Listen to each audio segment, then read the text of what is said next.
우리 다 자리에서 일어나셔서 우리 하나님의 말씀을 받도록 하겠습니다. 출애굽기 12장 21절부터 28절 말씀입니다. 우리 잘 썼으면 같이 교독하겠습니다. 모세가 이스라엘의 장로를 모두 불러서 이렇게 말하였다. 여러분은 여러분의 가족들과 함께 먹을 양이나 염소를 준비하여 유월절 제물로 잡으십시오.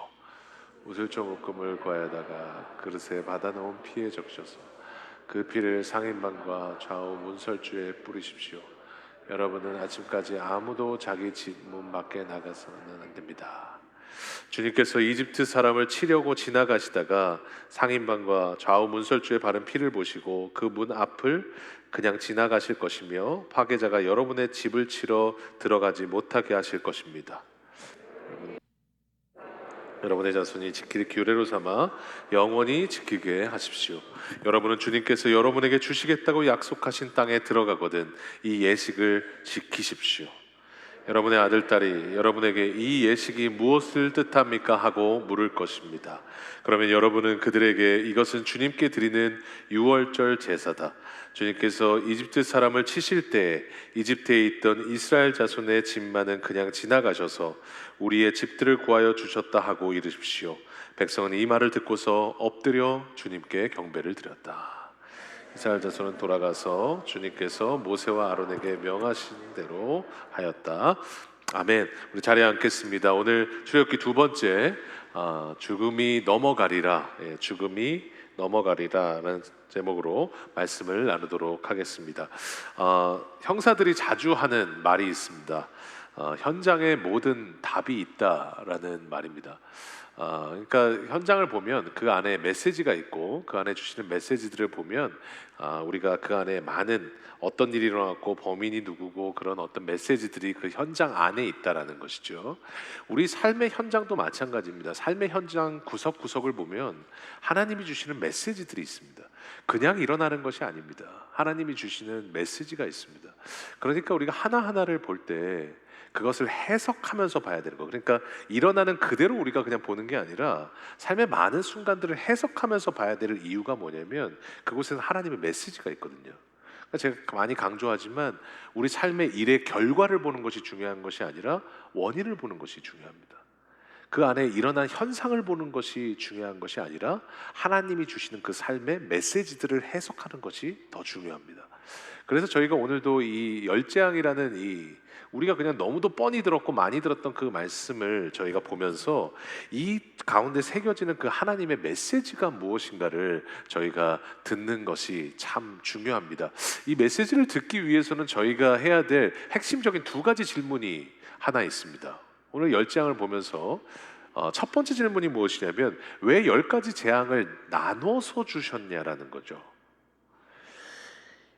이 이스라엘 백성들이 지금 이집트에 있을 때 10가지 재앙이 지금 일어났습니다. 오늘 본문을 보시면 일어났는데 그 재앙들을 보면 피, 개, 이파, 돌악, 우매, 흑장이라고 그래요. 나일강이 피가 됐고 개구리가 나왔고 이가 나오기 시작했고 파리가 나왔고 제일 마지막에는 흑암이 임하고 그 가운데 장자들이 제일 마지막에 죽는 사건이 나타납니다. 이 10가지의 재앙들이 차례차례 한 번씩 나타납니다. 그러면 왜 그렇게 하셨냐라는 거죠. 저희가 이 10가지 재앙이 일어났던 이 대상들은 그냥 하나님이 랜덤으로 뽑으신 게 아닙니다. 이 개구리가 갑자기 사람들을 괴롭히기 시작하고 메뚜기가 괴롭히기 시작하고 여러분 그 이들이 일어나기 시작한 그 모든 10가지는요 이 모든 이집트에서 믿었던 신들이었어요. 그래서 여러분 도표를 보시면 아시지만 나일강도 신이었고요, 개구리는 헤케트라는 신이었어요. 여러분 파리는 공기의 신이었어요. 참 파리를 믿다니 참 대단한 민족입니다. 여러분 인도는 3억 3천이 신이잖아요. 예수님을 믿으라 그러면 편하게 믿어요. 왜냐하면 3억 3천 플러스 1이거든요. 그러니까 자연이 다 신이에요. 고양이도 신이고 여러분 땅도 신이고 다 신이에요. 여러분 그 민족들에게 우리가 선교를 해야 될 필요가 있는 거죠. 그 복음이 없으면 그 어둠 가운데 빛이 임할 수가 없잖아요. 여러분 그러니까 그 공기의 신이고 여러분 나중에 보시면 여러분 태양도 신이에요. 그러니까 이 태양이 신이기 때문에 흑암을 주셨어요. 그 라라는 신인데 그러니까 결국은 지금 하나님께서 이 모든 것을 다스리시는 하나님이시다, 신들을 무력하게 하시고 다스리시는 하나님이시다라는 것을 말씀하신 게 오늘 10번째 10가지 재앙입니다. 그럼 저희 안에 질문들이 있어요. 한꺼번에 10재앙을 주셨으면 어땠을까요? 집에 소뚜껑을 열었더니 개구리가 들어있고, 여러분 오늘 들어가려고 했더니 막 어두침침해지기 시작하고, 여러분 집에 들어왔더니 메뚜기들이 뛰어다니고, 여러분 10가지 재앙을 한 번에 몰아서 주셨으면 어땠을까요? 몰아서 주셨으면 바로가 한 번에 항복하지 않았을까요? 저만 그렇게 생각하나요? 여러분 이 10가지 재앙을 그렇게 주셨으면 아마 여러분 항복했을 수도 있어요. 그런데 중요한 게 뭐냐면 하나님이 10번을 차례차례 나누어서 우리에게 허락하신 이유가 있었습니다. 그것이 28장 23절에 나와요. 22절입니다. 같이 한번 읽어보겠습니다. 시작.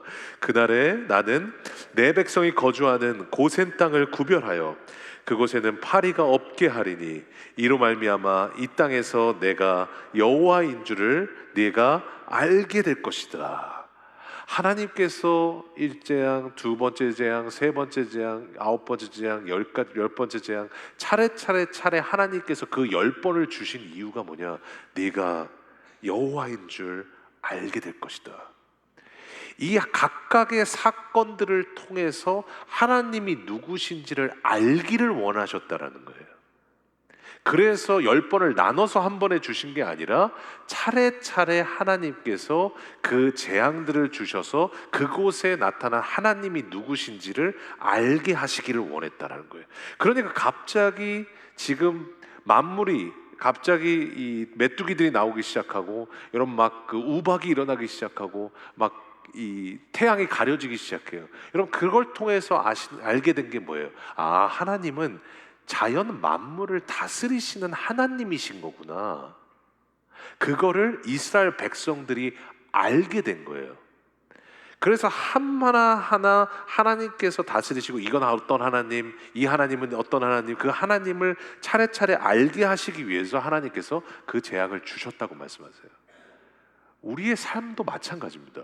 여러분 삶에 많은 우리의 순간들이 있고, 여러분 많은 일들이 있어요. 여러분 그런데 그 모든 사건들은 왜 우리에게 주셨냐? 하나님이 누구신지를 알게 하시기 위해서 주신 것들이에요. 그래서 우리는 그 사건들과 삶에 나타난 여러 가지 일들, 지금도 많은 일들이 있고, 우리 안에 많은 현상과 보여지는 것들이 있고, 우리 가정에 있는 일들이 있고, 많은 일들이 있어요. 그 일들과 문제들을 통해서 우리는 하나님을 알아가고 있는 거예요. 여러분 그러니까 삶에 어떤 문제가 생기면 우리는요 항상 그 문제를 빨리 풀기를 원해요. 그래서 답을 내고 싶어요. 우리는 그래서 그 답을 내는 거에 집중을 해요. 그런데 주님은 답을 내는 거에 집중하지 말라고 말씀을 하세요. 답을 내는 것이 중요한 것이 아니라 문제 푸는 그 과정을 통해서 하나님이 원하시는 것이 무엇이냐? 하나님이 누구신지를 더 알아가기를 원하시는 거예요. 그래서 우리 삶 가운데 부족한 상황들이 있어요. 내가 지금 이 삶의 물질이든 삶의 여러분 시간이든 또 여러 가지 삶의 어려운 가운데 부족한 부분들이 있어요. 그 부족한 부분들을 하나님이 삶 가운데 채워주실 때가 있어요. 그 채워주시는 과정을 통해서 우리는 하나님을 알아가는 겁니다. 아, 하나님은 내 삶의 어려움이 어딘지 아시고 부족함을 아시며 내 필요를 채워주시는 하나님이신 거구나. 여러분 삶에 정해졌던 계획들이 자꾸 늦춰질 때가 있어요. 그렇게 늦춰질 때, 그럴 때마다 하나님의 시간과 내 시간이 맞춰지는 과정들이 인생에 생겨요. 그 맞춰지는 인생의 과정들을 통해서 하나님은 뭐예요? 하나님이 누구신지를 알기를 원하시는 거예요. 아, 하나님은 하나님의 시간에 맞춰서 일을 하시는 하나님이신 거구나. 여러분 수많은 이런 인생의 상황과 현상 속에서 우리는 하나님을 배웠습니다. 그래서 그 배운 만큼이 우리의 믿음이 되어 있습니다. 그래서 하나님을 경험하면 경험할수록, 그리고 특별히 인생의 연단이 많았던 분일수록 하나님과 더 깊은 관계에 있는 이유가 뭐냐? 연단의 분량만큼 하나님을 경험했기 때문에 그래요. 그래서 하나님과 더 깊은 관계 속에 들어간 거예요. 하나님이 누구신지를 더 알게 되었고, 하나님이 어떤 분이시며 하나님이 어떻게 움직이실지를 아니까 사람이요, 언제 걱정이 생기냐? 불확실성이 있으면 걱정이 생겨요. 사람도요, 여러분, 사람이 오면 불확실성이 생겨요. 새로운 사람을 만나면 불확실성이 생겨요. 그러다 보니까 의심이 생기는 거예요. 여러분, 저도 이제 제가 우리 미랄교회에 부임한 지 한 1년 반이 됐습니다. 3년은 넘은 것 같은데 1년 반이 됐어요.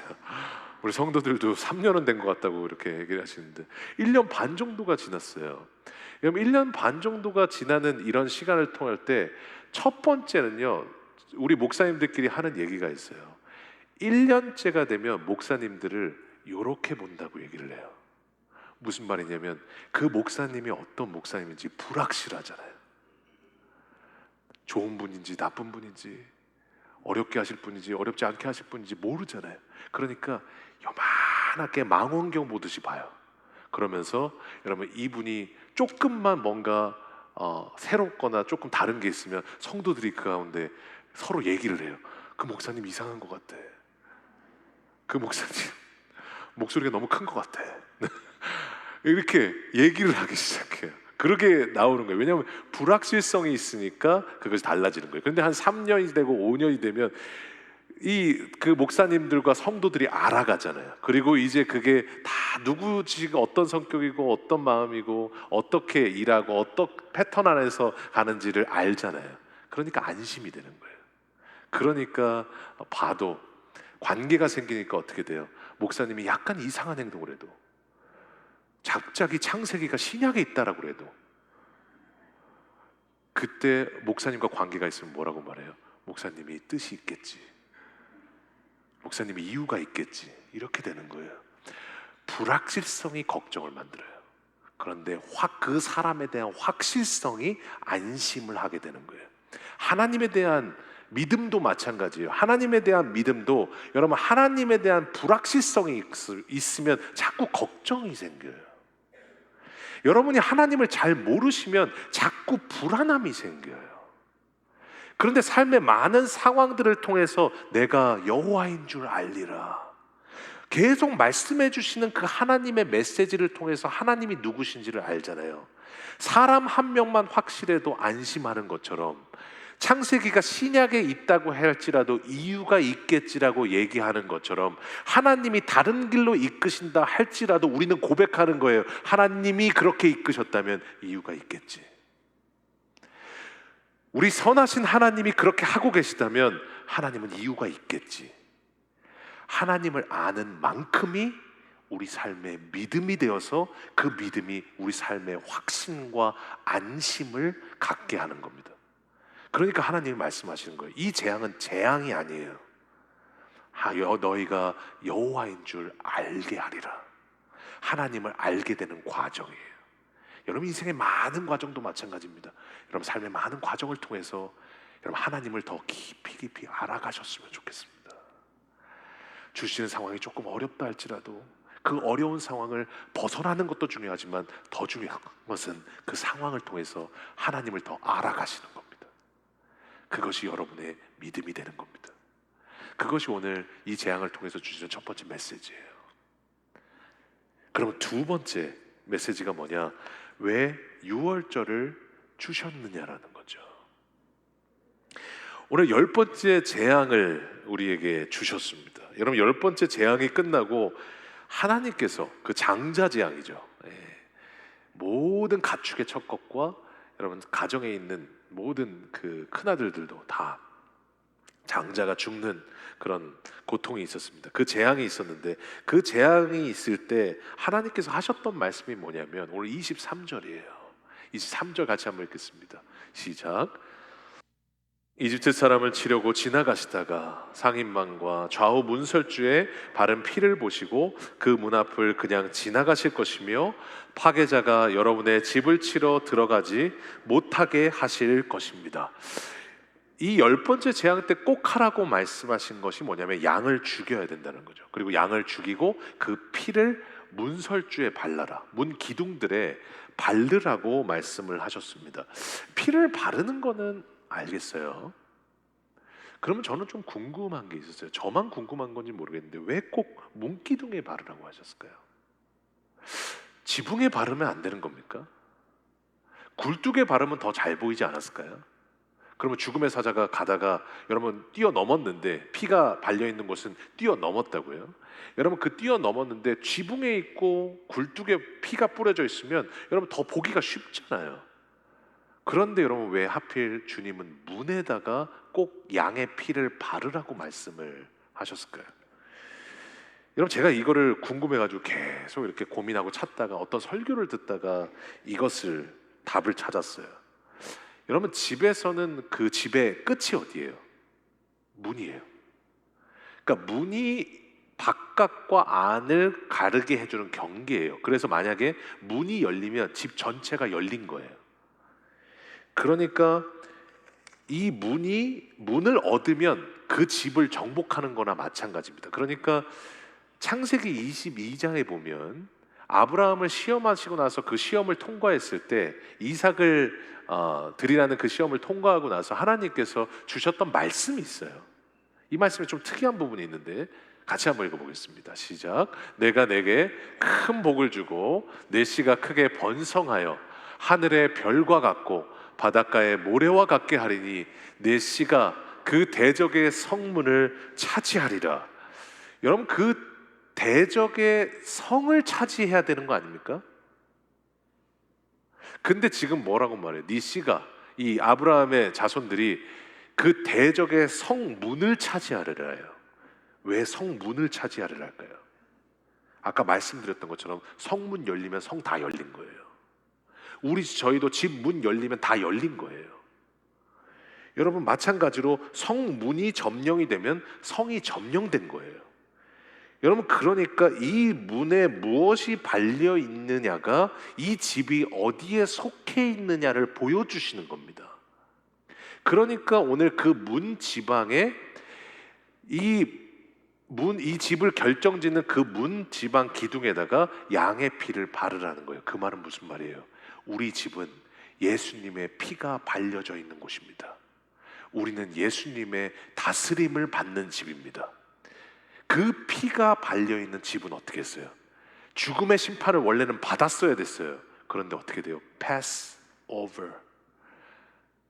뛰어넘어갔죠. 그래서 이것을 한자어로 유월이라고 해요. 그래서 이 날을 유월절이라고 부르는 겁니다.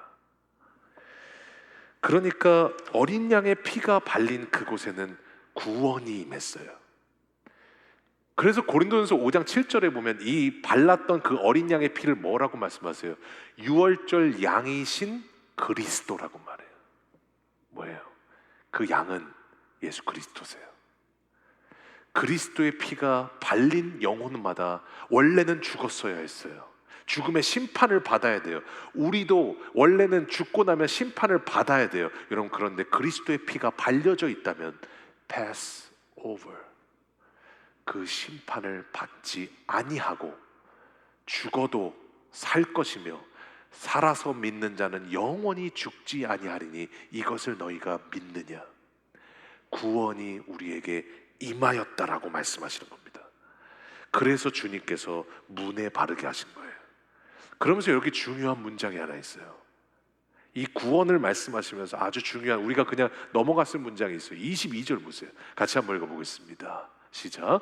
우슬초 묶음을 구하여다가 그릇에 받아놓은 피에 적셔서 그 피를 상인방과 좌우 문설주에 뿌리십시오. 여러분은 아침까지 아무도 자기 집 문 밖으로 나가서는 안 됩니다. 여러분 피는 이미 발렸으면 되는 거 아닙니까? 근데 지금 또 뭐라고 말씀하세요? 피 뿌리는 거 외에 우리는 뿌리는 것까지만 알거든요. 근데 그 다음 절에 나오는 게 뭡니까? 아침까지 아무도 자기 집 문 밖으로 나가서는 안 된다는 거예요. 여기에 핵심이 있어요. 왜 그럴까요? 이것이 구원에게 있어서 너무도 중요한 조건인 거예요. 여러분 집 문 밖으로 나가 있을 수도 있는 거 아닙니까? 그러면 여기서 어떤 사람이 예를 들어서 이 말씀을 들었는데 시험해 보려고 문에 밖에 잠깐 나가 있었어요. 문하고 경계인데 한 발은 문 쪽에 한 발은 집 안쪽에 있었어요. 그리고 나서 손을 그 피가 있는 곳을 이렇게 만지고 있었어요. 그러면 그분은 구원을 받았을까요? 못 받았을까요? 제가 또 어려운 질문을 드렸죠. 이분은 구원을 받았을까요? 못 받았을까요? 제가 아는 성경의 상식과 제가 아는 이 말씀 안에서는 죄송하지만 못 받았습니다. 왜냐하면 이 장면은 그냥 단순히 뛰어넘고 그냥 그 죽음의 심판이 뛰어넘는 것에서 그치는 게 아니에요. 나중에 내 아들 예수를 보내어 너희들을 구원할 때 어떻게 구원할지를 보여주겠다라고 보여주신 게 바로 이 구원의 장면이에요. 그런데 지금 문 밖에 나가면 안 되고 꼭 그 문 안에 있어서 그 집 안에 있어야 된다라고 하시는 이유가 뭐냐? 그리고 그 피가 발린 문 안에 집 안에 있는 사람만 구원을 받게 되는 이유가 뭐냐? 그리스도의 피 안에 있는 사람만 구원을 받을 수 있다라는 거예요. 나가 있는 사람 말고, 피가 보고 있는 사람 말고, 피가 있구나 하는 사람 말고, 그 피가 발려진 그 집 안에 들어와 있는 사람, 그리스도 안에 있는 사람만 죽음이 심판이 넘어가고 영생을 얻게 되리란 거예요. 그래서 요한일서 5장 11절에 구원을 뭐라고 말씀하세요? 그 증언은 이것이니 곧 하나님이 우리에게 영원한 생명을 주셨다는 것과 바로 이 생명은 그 아들 안에 있는 것입니다. 여러분, 구원은 누구 안에 있어요? 그리스도 안에 있는 사람만 구원을 얻을 수 있는 거예요. 그러니까 오늘 이 열재앙의 두 번째 핵심 메시지가 뭐냐면, 여러분, 주님 안에 있는 것이 복이라는 거예요. 주님을 가까이 하는 것이 복이라는 거예요. 그래서 주님 안에 있으면 지금도 어떻습니까? 그리스도 안에 있는 사람, 그리스도의 피 안에 있는 사람들은요, 주님이 보호해주고 계세요. 죽음의 사자가 넘어가도록 그것을 지켜주셨던 것처럼 지금 우리들도 마찬가지입니다. 그리스도 안에 있는 사람들은 주님이여 지금도 보호해주시고 지켜주시고 함께 하시며 영생을 얻게 하고 계십니다. 그래서요, 여러분, 10가지 재앙에 오늘 아주 특징이 있어요. 흑암 재앙이 나타났을 때 이 핵심 메시지를 주시기 위해서 각 재앙마다 어떤 일들이 일어났냐면, 흑암 재앙이 났을 때 10장 23절 한번 읽어보겠습니다. 시작. 사흘 동안 사람들은 서로 볼 수도 없었고 제자리를 뜰 수도 없었다. 그러나 이스라엘 자손이 사는 곳에는 어디에나 빛이 있었다. 무슨 말이에요? 이스라엘 백성들이 고센 땅이라는 곳에 있었어요. 그 고센 땅은 하나님이 계신 곳이었습니다. 하나님이 계시지 않은 땅에는 그곳에 다 어둠이 있었어요. 그런데 하나님이 계신 곳에 있었던 백성들, 하나님 안에 있었던 백성들은 어떻게 됐어요? 상황은 다 어둠 같고 주위는 다 너무 어두운데 주님이 그곳에 빛을 비춰주셨어요. 주님이 그곳에 보호해 주셨어요. 파리재앙 때도 마찬가지예요. 나는 나의 백성이 사는 고센 땅에는 재앙을 보내지 않아서 그곳에 파리가 없게 하겠다. 내가 이렇게 하는 까닭은 나 주가 이 땅에 있음을 네가 알게 하려는 것이다. 하나님이 계시는 그 주님 안에 있는 백성들은, 여러분, 다른 곳엔 다 파리가 날렸어요. 그런데 주님 안에 있는 백성들은 파리를 보지도 못했어요. 왜냐하면 하나님이 보호하고 계셨기 때문에. 그러니까 오늘 이 하나님의 그 재앙마다 주셨던, 내가 내 안에 있는 모든 내 자녀들은 내가 지키고 있다, 보호해주고 있으며 함께하고 있으며 그 피가 발려진 자마다 구원을 얻고 영생을 얻게 할 것이다. 하나님께서 약속해 주시는 것이 바로 오늘 이 6월절의 메시지예요. 그러니까 여러분, 군대에서는요, 줄을 잘 서야 된다고 얘기합니다. 군대에서 잘못 서면 여러분, 그 노동이, 제가 한국말이 요즘 자꾸 생각이 안 나서 이 노동을 하게 돼요. 이렇게 산을 파고 막 산을 옮겨야 돼요. 줄 잘못 서면. 여러분, 이 세상에서는 라인을 잘 타야 된다라고 얘기해요. 여러분, 하나님의 나라에서는 중요한 게 뭐냐면 영적인 자리를 지키는 게 중요해요. 하나님과 가까이 하는 것이 복이에요. 그 자리를 지키는 것이 복이에요. 그 안에 있으면 어떻게 되냐? 그 안에서 주시는 그 하나님의 복들을 같이 누리게 됩니다. 보호해 주시는, 지켜 주시는 하나님의 그 놀라운 은혜들을 누리게 되는 거예요. 그래서 여러분, 우리가 예배의 자리를 떠나지 말아야 되는 이유가 뭡니까? 오늘 지금 주님 앞에 드리는 그 예배가 여러분을 지켜주고 있어요. 하나님 앞에 드리는 그 예배가 여러분에게 피가 발리게 하고 있고 주님 안에 있게 하셔서 여러분을 지키고 있어요. 여러분, 예배 안 나와 보세요. 3주만 예배 안 나와 보세요. 목사님들도 무신론자에 가까워져요.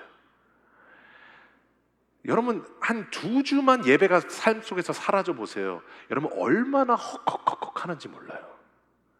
지금 내가 체력이 없어서 헉헉하는 게 아니에요. 영적으로 목말라서 헉헉헉 하는 거예요. 지금 우리가 드리고 있는 이 예배가 나를 지켜주고 있는 거예요. 피를 바르게 하고 있고 주님 안에 계속 오게 하고 있는 거예요. 여러분, 우리 공동체도 마찬가지입니다. 아까 이스라엘이 고센 땅이 어디냐면 이스라엘 공동체가 있었던 곳이었어요. 그 공동체가 있는 곳에는 빛이 비쳤고 그곳에는 여러분 파리가 날아가지 않고 보호하심을 받았다고요. 여러분 삶 가운데도 마찬가지입니다. 여러분, 미랄교회가 여러분에게는 어떤 존재입니까? 미랄교회가 여러분에게는 어떤 의미이십니까? 여러분, 어떤 분들은 뭐 그냥 공동체 없이 그냥 신앙생활 해도 괜찮다고 하시는 분들이 있어요. 지금 정말로 좋은 목사님들, 뭐 이찬수 목사님, 유기성 목사님, 얼마나 좋은 목사님들 설교가 여러분 유튜브에 얼마나 많습니까? 여러분, 제 설교 들으시겠어요? 여러분, 얼마나 좋은 목사님들의 설교가 많은데 유튜브에 들으시겠어요? 여러분, 그런데 그렇게 신앙생활하면 안 되는 이유가 뭐냐면 지켜줄 수 있는 공동체가 없어요. 지금도 우리는 모르고 있지만 여러분, 고센 땅, 이 이스라엘 공동체가 있었던 고센 땅에만 하나님의 보호하심이 있었던 것처럼 여러분, 이 미랄교회 공동체가 지금 여러분을 붙들고 있습니다. 그 공동체가 여러분을 지켜주기 때문에 지금의 믿음이라도 갖고 하나님께 지금 나아가고 계시는 거예요.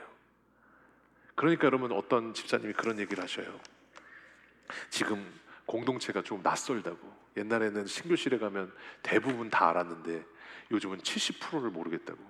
새가족들이 너무 많이 오시고 이렇게 하시다 보니까 완전 새로운 공동체가 된 것 같다고 얘기를 하세요. 여러분, 이 변화가 있으면 어려움이 있어요. 왜냐하면 내가 거기에 맞춰야 되기 때문에. 그런데 여러분, 그러면 그런 때일수록 여러분은 꼭 고센 땅에 더 가야 될 줄 믿습니다. 그 고센 땅에 있을 때 빛이 있고 은혜가 있으며 그곳에 하나님의 보호하심이 있어요. 제가 왜 아까 영적인 자리가 중요하다고 말씀드렸냐? 2부에 있었던 어떤 그 우리 찬양팀 싱어 한 분이 여기 이렇게 쭉 서 있는데 제가 이렇게 예배할 때 이렇게 보잖아요. 근데 이렇게 예배할 때 처음 시작할 때 제일 먼저 보는 게 찬양팀을 보게 되는데 찬양팀 싱어 한 분이 예배 시작하기 바로 직전에 나지막한 혼잣말로 그렇게 말씀하시더라고요. 주여, 나를 붙들어 주시옵소서.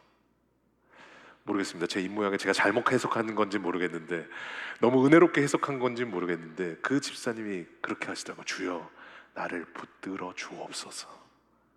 제가 그런 마음이 그때 들었어요. 이 예배가 이 성도를 지켜주고 있구나. 이 예배에 나아가기 위해서 그렇게 하나님께 붙들어 달라고 그 그리스도 안에 있으려고 하는 그 영적인 은혜들이 이 성도를 지금 붙잡고 있구나. 피가 발리고 있고 그 그리스도 안에 있게 하셔서 항상 그 안에서 하나님의 은혜를 누리며 하나님의 지키심의 은혜를 누리게 하는 거구나. 내가 주일을 지키는 것이 아니라 주일이 나를 지켜주고 있구나. 이것을 제 마음 가운데 깨달았어요. 우리 사랑하는 귀한 성도님 여러분, 이번 주에도 자리를 지키는 것이 믿음입니다. 영적인 자리들에 머무르셔서 주님 안에 그 피가 발려있는 문 안에 항상 머무셔서 여러분 고센 땅에서 여러분 날마다 주님의 은혜를 누리시고 지키시고 보호하시는 그 하나님의 은혜를 함께 하시는 우리 귀한 성도님들 되시기를 주님의 이름으로 간절히 소원합니다. 오늘 다시 한번 이 말씀 기억하면서 우리 다 같이 자리에서 일어나셔서 하나님께 찬양하며 나아가겠습니다. 조금 낯선 찬양일 수도 있는데 6월절 어린 양의 피로 우리 안에 정죄가 사라졌습니다. 그리고 그 피로 우리는 구원을 받고 이제 그 어떤 것도 대적할 수 없는 하나님의 보호하심과 지키심을 받게 되었습니다. 오늘 다시 한번 그 고백으로 하나님 앞에 찬양하며 나아가겠습니다. 6월절 어린 양의 피로 나의 삶의 문이 열렸네. 저 어둠의 권세는 힘이 없네. 주 보혈의 능력으로 원수가 정죄할 때 원수가 날 정죄할 때에도 난 의롭게 설 수 있네. 난 더 이상 정죄함 없네. 난 주 보혈 안에 있네. 난 주 보혈 있습니다. 난 주 보혈 안에 있네. 그 피로 내 죄 사했네. 하나님의 은혜를 날 거룩해 하시었네. 난 주 보혈 안에 있네. 난 원수의 어떠한 공격에도 더 이상 넘어지지 않네. 난 주 우리 다시 한번 주 앞에 찬양하겠습니다. 6월절 어린 양의 피로 6월절 어린 양의 피로 나의 삶의 문이 열렸네. 주 어둠의 권세 이것은 우리의 고백입니다. 주 보혈의 능력으로 원수가 날 정죄할 때에도 난 의롭게 설 수 있네. 난 더 이상 정죄함 없네. 나는 주님의 보혈 안에 있습니다. 난 주 보혈 안에 있네. 그 피로 내 죄 사했네. 하나님의 은혜 날 거룩해 하시었네.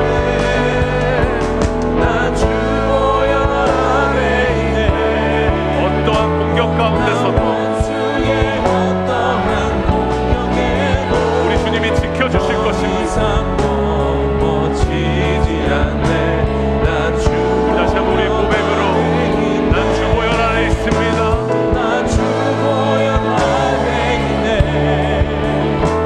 내 피로 내 죄 사했네. 하나님의 은혜 날 거룩해 하시었네. 난 주 보혈 안에 있네. 이것이 6월절의 고백입니다. 난 원수의 어떠한 공격에도 더 이상 넘어지지 않네.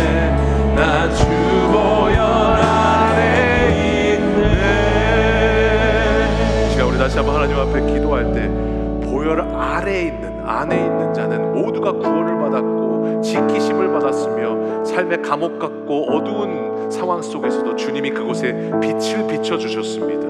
하나님, 오늘도 날마다 우리의 영적인 자리를 지키게 하시고 예배하게 하시며 하나님 보혈 안에 있게 하여 주셔서 날마다 그 우리 안에 피가 발려지고 주님이 주시는 그 은혜와 보호하심 가운데 고센 땅 아래 살게 하여 주셔서 날마다 주님의 은혜를 경험하며 살아가는 저희들 되게 하여 주시옵소서. 이 시간 우리 간절한 마음으로 하나님 앞에 기도하며 나아가겠습니다. 기도하겠습니다. 주님 아버지 감사합니다. 하나님, 우리는 주 보혈 안에 있습니다.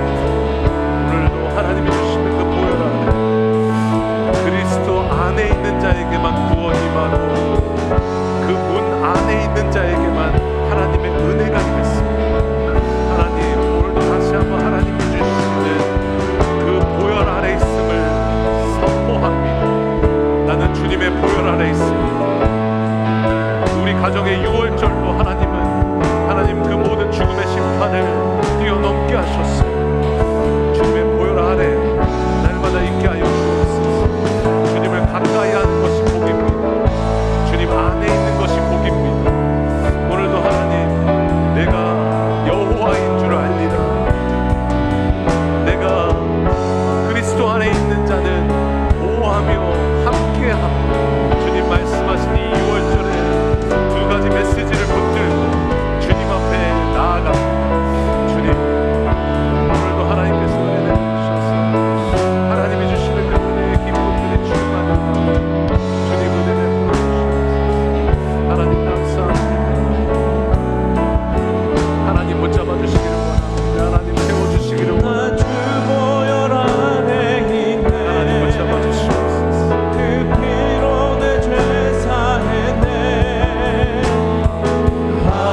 우리 가정에 주님께서 유월절을 주셔서 하나님 마땅히 받아야 될 죽음의 심판을 우리는 뛰어넘었으며 그리스도의 보혈의 피를 바르셔서 하나님 그 피 안에 있는 모든 자를 구원하시며 보호하신다는 그 약속을 주심에 너무나 감사를 드립니다.